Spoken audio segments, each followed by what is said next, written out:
c'est Maxime Zbick, Regional Account Exécutif de chez Domo, accompagné de Pierre-Éric Jacoupi, Head of Analytics et consultant de chez HiveNet. Ils vont venir nous partager leur vision 360, développer une culture data interne et dynamiser votre relation client. Messieurs, c'est à vous.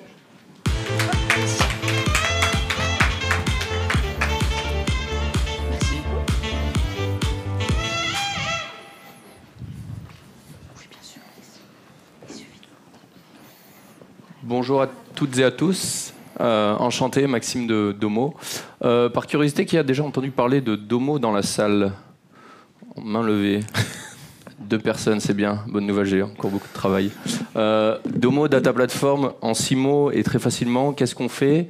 On rend la donnée accessible facilement et simplement pour tous, dans l'objectif de donner des insights aux métiers pour qu'ils prennent les bonnes décisions au bon moment. J'ai beaucoup entendu ce discours lors des différentes masterclass d'hier. C'est une bonne chose. La principale différence de Domo, c'est qu'on partage cette vision depuis 13 ans et on le fait au travers d'une plateforme low-code, no-code, accessible pour tous, les techniques et les métiers, et qui permet d'accélérer l'usage de la donnée en entreprise. Cette plateforme s'articule autour de 4 principes principaux. Le premier, c'est l'intégration de la donnée, qu'elle soit dans le cloud, en IoT ou on-premise sur une plateforme. Le deuxième, c'est la gouvernance, comment on applique une gouvernance autour de cette donnée, faire en sorte qu'on sache qui la consulte, qui la partage et comment elle est utilisée dans les métiers. Et ensuite, autour de ça, on automatise des pipelines et des data flows via un outil ETL interne. Et finalement, on la met à disposition des métiers, en interne ou en externe, de manière sécurisée, au travers de dashboards, de visualisation ou d'applications. Vous voyez quelques clients à qui on travaille sur la droite. On a plus de 2000 clients dans le monde. On est présent sur les 5 continents. Et quoi de mieux que Pierre-Éric, un ancien client Domo, pour nous parler de son expérience avec notre solution. Hop. Merci Maxime. Donc, bonjour à tous. Aujourd'hui, je vais vous parler de comment développer en fait, sa culture data interne et également dynamiser sa relation client avec 2 retours d'expérience. Donc, comme vous le voyez, moi je suis fan de vieille mécanique. Ça, c'est super joli, c'est vraiment un cockpit d'enfer. Mais c'est vrai que quand on arrive dans une entreprise, et quelle que soit la maturité de l'entreprise, parfois on a un peu l'impression de piloter un peu à vue. Alors, les pilotes de cette époque-là étaient des véritables héros. Avec si peu d'instruments, un seul manche à balai, réussir et à partir en mission, quelles que soient les conditions, et revenir vivant. Mais finalement, cette culture du super-héros ou du champion, en fait, de l'as des as, je trouve que c'est une culture qui est relativement toxique en fait, dans l'entreprise. Quand vous prenez l'avion, vous préférez effectivement que, pour votre sécurité, les pilotes bénéficient en fait, d'un dashboard, d'un cockpit, en fait, qui soit prédictible, qui soit réplicable, où il y a des process, en fait, pour que votre vol se passe très bien. Donc, en 2 mots, qui je suis? Donc, je suis consultant indépendant en analytics. Aujourd'hui, je suis en mission chez HiveNet, une startup dont je parlerai tout à l'heure. Et précédemment, j'ai été Business Intelligence Director 8 ans chez Symfony, une fintech. Et enfin, un parcours de Product Management, Marketing Lead de 15 ans dans différentes entreprises entre Paris et San Francisco.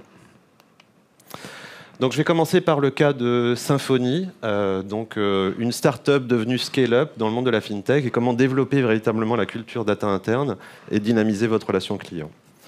Le contexte, il est assez simple. Symfony, c'est en fait une plateforme de collaboration pour les services financiers qui permet en fait aux banquiers et aux fonds de pension de communiquer de façon sécurisée et compliant entre eux.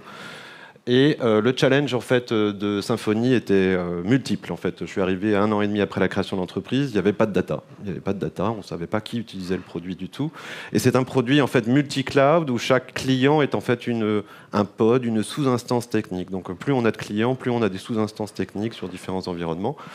Donc le challenge, ça a été en fait, de traquer en fait, les usages produits, de rassembler toutes ces datas dans une structure centralisée, d'évangéliser les équipes métiers à adopter et devenir data-driven en fait. Et pour ça, il y avait une volonté très claire en fait de la direction de transparence en interne sur toutes les données de l'entreprise, mais aussi de transparence à l'externe vis-à-vis de ses clients. Donc on avait cette politique de trust et d'honnêteté en fait avec nos clients. Et pour cela, on a choisi la solution Domo pour servir nos besoins internes et externes. Et j'insiste sur la partie externe puisque c'est là qu'une partie très importante de notre choix s'est faite. Alors l'un des processus très importants pour nous, alors le mot est horrible, la photo je ne sais pas, je vous laisse juge, c'est ce qu'on a appelé en interne la prétification, c'est-à-dire qu'on a tout plein de sources de données hétérogènes, mais en fait on devait créer un dictionnaire de clés pour pouvoir relier ces différentes données entre elles. Donc c'est ce qu'on a utilisé à travers les ITL de Domo, c'est systématiquement toute source de données va être prétifiée, va être prête à l'emploi, et pour cela on va y ajouter des clés qui va permettre d'identifier un client selon différentes taxonomies, différentes clés. L'idée étant d'arriver, par exemple, je prends la vue d'un account manager, donc quelqu'un de l'équipe sales, d'avoir un tableau de bord unique sur une seule page où avec un seul filtre, il va pouvoir sélectionner son client et voir l'intégralité de son activité, c'est-à-dire les opportunités commerciales en cours, à discuter, les usages produits actuels du client, le nombre de tickets de support ouverts, le statut de ces tickets de support, les demandes de nouvelles fonctionnalités faites par le client, traquées en fait côté engineering, et enfin les revenus associés à ce client et les coûts d'infrastructure liés à ce client, et finalement un scoring et un benchmark de ce client par rapport au reste de son portefeuille, par rapport au reste en fait des clients de Symfony. Et tout ça, ce tableau de bord en fait un peu 360 mis dans la main en fait du sales, disponible sur son mobile. Ça veut dire que 5 minutes avant de rentrer en meeting, il peut consulter en fait où on en est en fait dans la relation du client sur tous les aspects en fait de la relation client. Et ça c'est quelque chose qui a été fondamental. Et d'ailleurs c'était une des demandes du CEO en disant moi je veux avoir Symfony dans ma poche. Je veux savoir exactement ce qui se passe dans l'entreprise aussi. Donc ça c'est l'exemple au niveau interne si vous voulez pour l'adoption des équipes commerciales. Au niveau externe, vis-à-vis de nos clients, donc nos 500 clients dans le monde de la finance, en fait, on a eu un double programme d'analytics. Le premier, c'est d'abord de fournir en fait une application où chaque client va pouvoir consulter son usage, l'usage de ses équipes, de ses individus, traquer tous ses usages produits au sein de l'expérience Symfony, qui est une plateforme de chat, comme vous pouvez le voir sur la droite. Et on a créé cette expérience d'analytics dans un modèle où c'était une seule expérience pour l'ensemble des clients, un template où tout le monde a l'accès au même dashboard. Ce qui est intéressant dans cette partie-là et dans la relation avec le client aussi, c'est que 90% de la roadmap d'évolution de cette expérience d'analytics était uniquement basée sur le feedback des clients. C'est-à-dire qu'on a créé un premier set de dashboards et ensuite on a enrichi ces dashboards en fonction des questions de support et des relations qu'on a avec les clients en se disant tiens, cette question elle est pertinente pour l'ensemble des autres clients, on va améliorer l'expérience. Donc finalement, quand on me demandait quelle est la roadmap de l'Analytics App, je disais demandez aux clients. Deuxième programme, et ça a été une nouveauté qu'on a introduit quelques années plus tard, c'est un programme premium où on a commencé à monétiser en fait l'accès à ces data d'analytics pour certains de nos clients VIP. Ces clients VIP avaient déjà leurs propres outils, leurs propres habitudes, voire leurs propres équipes de BI bien plus grandes que la mienne. Et du coup, ils souhaitaient en fait avoir accès aux données brutes en fait d'usage du produit que l'on traquait pour pouvoir faire leur propre analyse, voire croiser ces informations avec des informations internes qui n'étaient pas à notre disposition. Et pour cela, on a utilisé en fait un programme d'API Analytics où on a utilisé Domo en créant des sous-instances Domo par client où ils payaient en fait pour avoir accès à ces données, ils pouvaient récupérer ces datas et l'exploiter de la façon dont ils le souhaitent. Alors les résultats en fait de ce parcours en fait chez Symfony, un seul outil, Domo pour récapituler tout ça, 35 milliards de lignes en fait stockées, 450 ETL qui tournent par jour, mais surtout le plus important, c'est que on a atteint 20% d'usage quotidien de Domo. Et quand je vous dis d'usage quotidien, c'est au sein des 500 employés de Symfony, quel que soit leur métier. C'est-à-dire que les sales, les ingénieurs, les chefs de produits, les RH, la finance utilisaient en fait Domo et 20% en fait de cette population l'utilisait de façon quotidienne et jusqu'à 50% de façon hebdomadaire.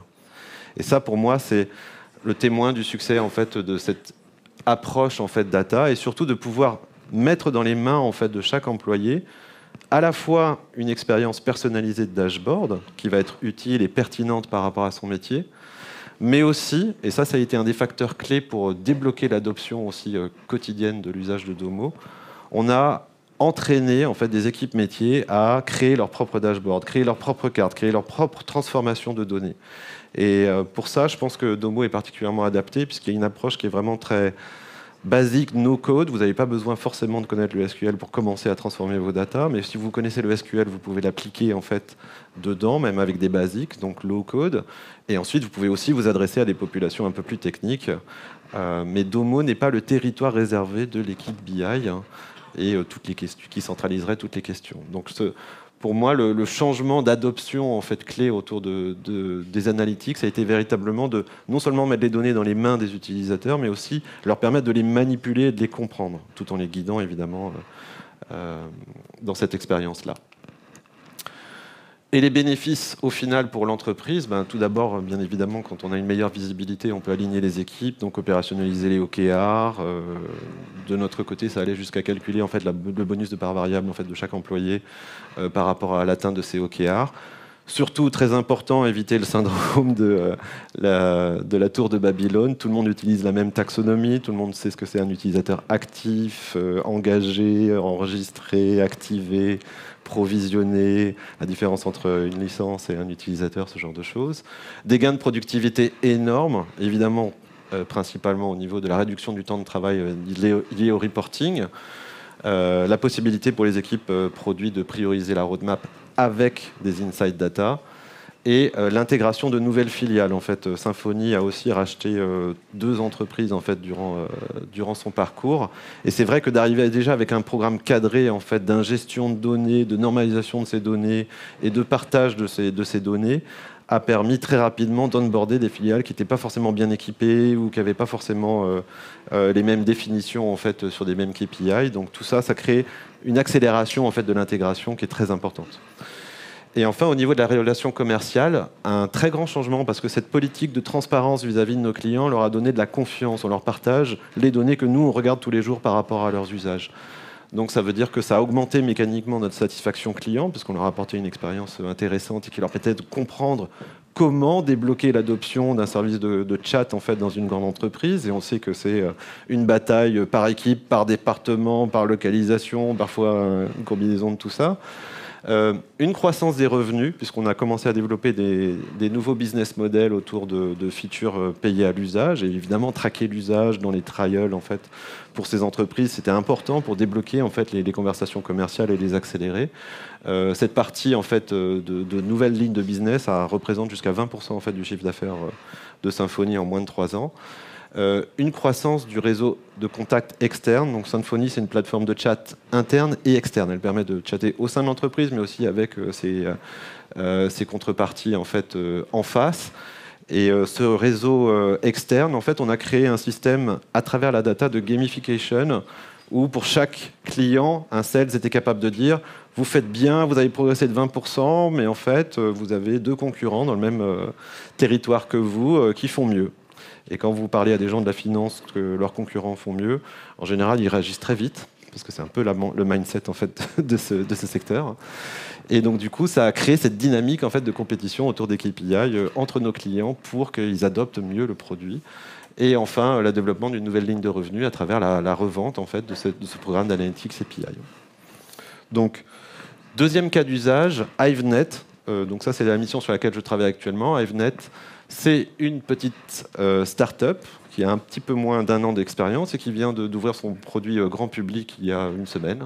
Donc c'est une plateforme B2C de stockage cloud nouvelle génération, puisque c'est un stockage cloud en mode peer-to-peer. Donc pour l'instant, je vous ai dit des choses un peu compliquées. Globalement, imaginez que vous avez un G-Drive ou un Dropbox, c'est une expérience similaire à celle-là, sauf que vos fichiers, au lieu d'être stockés sur un serveur central qui consomme beaucoup d'énergie et qui potentiellement appartient à un acteur qui pourrait aller regarder dans vos fichiers pour cibler de la publicité, là, en fait, on utilise des ressources inutilisées de votre ordinateur et des ordinateurs de tous les membres de la communauté Hive.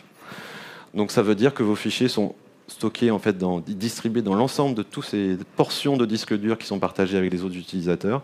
C'est très difficile à craquer, ça respecte votre vie privée et surtout, ça permet de créer beaucoup moins de CO2 par rapport au stockage en fait, de vos fichiers et plus tard par rapport aux besoins de compute. Alors, dans le contexte d'une start-up qui se lance, généralement, la situation, c'est un peu qu'on vole en aveugle dès le départ. Donc ça, c'est le contexte de ma mission. Et surtout, chaque métier arrive avec ses outils, nouvelles équipes, nouvel employé, nouvel outil, et tout d'un coup, multiplication de toutes les sources de données possibles et imaginables, manque de visibilité sur les OKR et déjà des débats infinis sur Slack sur qu'est-ce que veut dire ce chiffre. Et enfin, un certain manque de ressources pour ne serait-ce que monter en fait une data warehouse digne de ce nom qui va stocker, en fait, centraliser toutes ces datas. Donc ma mission a été de clarifier ces outils, mettre en place un outil de reporting centralisé et surtout de définir une stratégie d'analytics court terme. Dans l'immédiat, on se lance, on veut des chiffres, on veut qu'ils sont bons, on veut que tout le monde parle le même langage, moyen terme et long terme. Donc on a connecté en fait toutes ces sources de données différentes à Domo et on a choisi Domo dans ce cas-là également parce que c'est à la fois l'outil de visualisation et de dashboarding, mais c'est aussi l'outil de transformation des données et c'est aussi une data warehouse. Et c'est un peu la data warehouse par défaut de Hive pour l'instant à son stage de maturité. Mais à moyen terme, on va utiliser une fonctionnalité qui s'appelle les Write-Back Connectors, qui permettra de réexporter cet historique en fait, des premiers démarrages de vie en fait, de HiveNet en termes de data pour avoir notre propre data lake.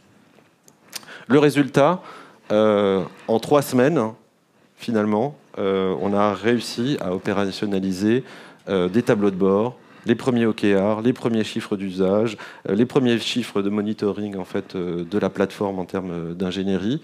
Dans un agenda extrêmement court, on a fait le setup en fait, de Domo en moins d'1 semaine avec un accès SSO. Donc tous les employés de HiveNet ont accès en fait, à Domo dès la première semaine. Semaine 2, on connecte les données produits, on les synchronise toutes les 15 minutes. Toutes les données marketing, les premiers tableaux de bord du marketing croisés entre les différentes activités agrégées en fait, de l'activité marketing. Semaine 3, on arrive sur la première opérationnalisation des OKR dans la semaine de lancement et la formation des équipes, bien évidemment, à utiliser l'outil. Je vais laisser Maxime conclure. Je vois qu'on a un petit peu d'avance. Merci beaucoup, Pierre, pour ces 2 customer stories. Je vois qu'on a un petit peu d'avance, donc peut-être du temps pour 1 ou 2 questions. Si jamais il y en a dans la salle, avec grand plaisir. Soyez pas timide, n'hésitez pas. Pas de questions. Je vais reposer ma question de départ après cette rapide introduction. Par curiosité, qui comprend ce qu'on fait chez Domo aujourd'hui, après cette présentation un peu plus? J'en vois un. Il y a eu beaucoup d'éléments. Il n'y a pas beaucoup plus, donc je vous invite à venir sur notre stand si jamais ce n'était pas assez clair. On est juste un beau village de marque. Mes équipes et moi-même, on sera plaisir de répondre à vos questions, vous accompagner sur vos enjeux data et répondre de manière rapidement à la problématique qu'on connaît tous, comment rendre la donnée facilement accessible au métier. Je vous remercie pour votre attention. Merci. Parfait.